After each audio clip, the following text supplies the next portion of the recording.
madaxa hoggaanka taangiyada gaarida gaashaamo gaashaanle sare maxamuud maxamed macalin koronto oo qaatay darajada gaashaanle sare xilligii dalka ay maamuleysay dowladii dhexe ee dalka jirjiraydo magaalada muqdisho ku qabtay ayaa waxa uu sheegay inay dhuntay kala dambeynta ciidanka xoogga dalka madaxda dowladan ay bixinayaan darajooyinka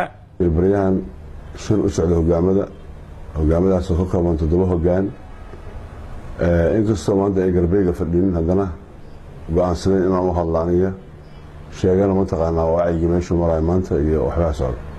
waxaa jira wasaaradda gaashaandhigga haddii aad tagto in darajooyinkii laiska wada bixiyey darajada janan la bixiyey iyadoo kala dambeynta ciidamada ee halkaa ku luntay waxaad arkaysaa wasaaradda gaashaandhigga 70 iyo dhowr janan inay kaa timaado haddana aadan garanayn qof walba meeshuu ka shaqeeyo iyo meeshuu u shaqeeyo iyo waxa uu aadan garanayn waxaad arkaysaa jarnaal taliyo horan ah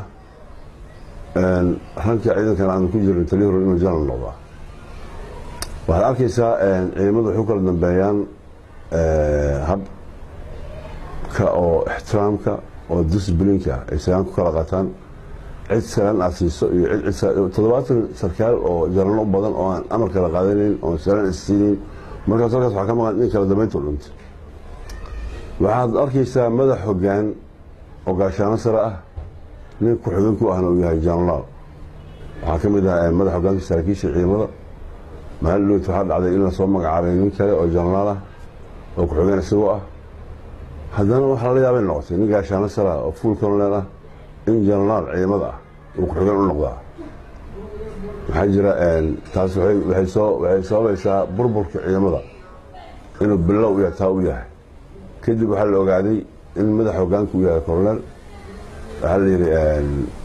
saasaa dhacday baa madaxweyne loo sheego warbixin baa la siiyey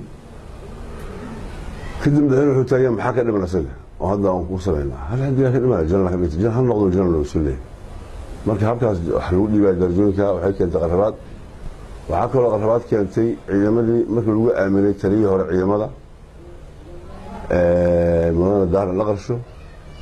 waxaan ahayn ciidamo u dhisnaa oo xasan sheekh madaxweynihii hore xasan sheekh markii dalkan qabtay oo sanadihii uraysa uu qabtaba wuxuu magacaabay